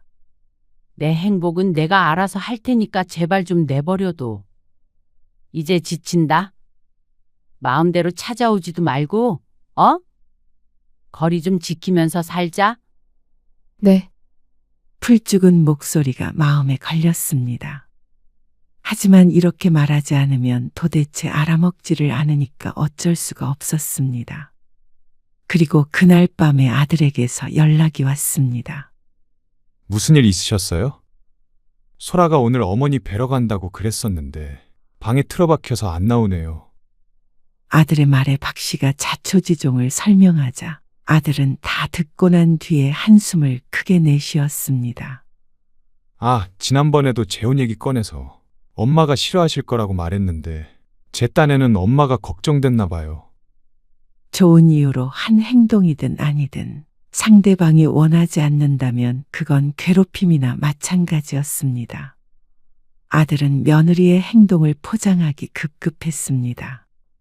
자기는 며느리의 그런 면이 좋아서 같이 사는 것일지 몰라도 박 씨는 아니었습니다. 만약에 박 씨의 배우자를 고르는 것이었다면 며느리 같은 사람을 선택하지 않았을 것이었습니다. 결국 박 씨가 질색을 해도 아들이 며느리에게 자꾸만 맞춰주니까 그래도 되는 줄 알고 선을 넘는 것 같았습니다. 그런데 죄송하다고 했던 며느리는 끝까지 박 씨의 말을 듣지 않았습니다. 그 다음 주에 또 말없이 찾아왔습니다. 어머님, 지난주에는 죄송했어요. 사과의 의미로 어머님 좋아하시는 과일 사왔어요. 박 씨는 며느리가 변하지 않을 것임을 깨달았습니다. 박 씨에게 정말로 미안했다면 이렇게 불쑥 찾아오는 행동은 하지 않았을 테죠. 지난번에도 분명 말없이 찾아오지 말라고 화까지 냈는데 듣지 않고 이렇게 들이닥친 며느리는 어느 정도 거리를 둬야 하는지 알지 못하는 것 같았습니다. 그렇다면 방법은 하나였습니다. 박 씨가 그 거리를 만들어주는 수밖에요. 집 내놨어. 네? 박 씨는 이사를 결심했습니다. 아르바이트처럼 하는 일이 있었는데 그런 것이야 얼마든지 다른 데서도 구할 수 있었습니다.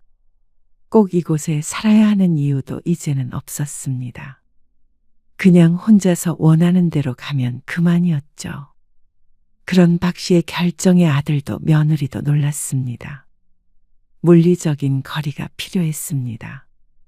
박 씨는 현재 살고 있는 곳에서 차로 최소 2시간은 떨어진 곳으로 집을 알아봤습니다.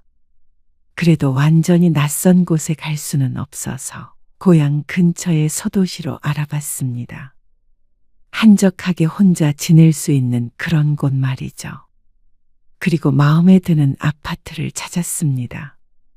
주변에 공원도 있고 도서관도 있는 곳이었습니다. 아들네가 오려면 2시간은 조금 넘게 걸리는 곳이었습니다. 정말로 이사 가시는 거예요? 그러면 나중에 손주들 어떻게 보시려고요? 명절에 보면 되지. 너무 서운해요. 그렇게 멀리 가시면 저희는 어떡해요? 그리고 어머님도 근처에 가족도 하나 없는 거잖아요. 외롭잖아요. 가까이 계셔야 제가 자주 찾아뵙죠. 소라야, 나는 그냥 혼자 있는 시간이 필요한 사람이야. 네 마음은 고맙지만 정말로 적당한 거리 유지하면서 살자. 며느리는 한참 말이 없다가 작은 목소리로 대답했습니다. 알겠어요. 어머님. 박 씨도 이사까지 가겠다는 결정을 한 것은 큰 결심이었습니다. 그리 쉬운 일도 아니었습니다. 마음도 편하지 않았고 말이죠. 하지만 꼭 필요한 일이었습니다. 엄마. 소라가 엄마가 자기를 싫어한다고 우려해요. 싫어하는 게 아니야. 그냥 나랑 안 맞을 뿐이지. 아들의 전화에 박 씨가 덤덤하게 대답했습니다. 또 매정한 시어머니라는 소리를 들을지도 몰랐습니다. 하지만 더 이상은 이해를 바라지 않았습니다. 평화를 되찾는 것이 박 씨에겐 가장 중요한 일이 되었습니다. 다행히 집은 금방 팔렸습니다. 그래서 빨리 거처를 옮길 수가 있었습니다. 이사를 돕겠다는 며느리를 말리느라 또 애를 써야 했습니다. 며느리가 여러 가지 사고를 치기는 했지만 시어머니 일에 늘 발벗고 나서려는 며느리를 미워할 수는 없었습니다. 방식이 잘못됐다 뿐이지 그 마음이 고맙다고 한 것에는 거짓이 없었습니다. 박 씨는 그렇게 새로운 곳에 이사를 해서 새로운 삶을 시작했습니다. 아침에 일어나 공원을 산책하고 도서관에 가서 책을 빌려다가 읽고 새로 일자리도 알아봤습니다. 그리고 일주일 만에 적응을 하고 행복하다는 생각이 들었습니다. 오랜만에 되찾은 평화의 뭉클하기까지 했죠. 며느리는 간간히 전화를 했습니다. 그리고 얼마 뒤에 며느리가 임신했다는 소식을 듣게 됐습니다. 그리고 아이까지 데리고 매일 집에 오겠다고 했던 며느리의 말을 떠올리며 또다시 가슴을 쓸어내렸습니다. 박 씨도 며느리가 유별난 만큼 자신도 너무 개인적이라는 사실을 알고 있었습니다. 하지만 박 씨는 이런 삶이 좋았습니다. 추석에 내려갈게요. 그래? 자고 와도 되죠? 그것까지 안 된다고 할까봐? 이제는 아들네의 방문을 기쁜 마음으로 반길 수 있게 되었습니다. 멀리서 새소리가 들렸습니다. 평화로운 오후였습니다.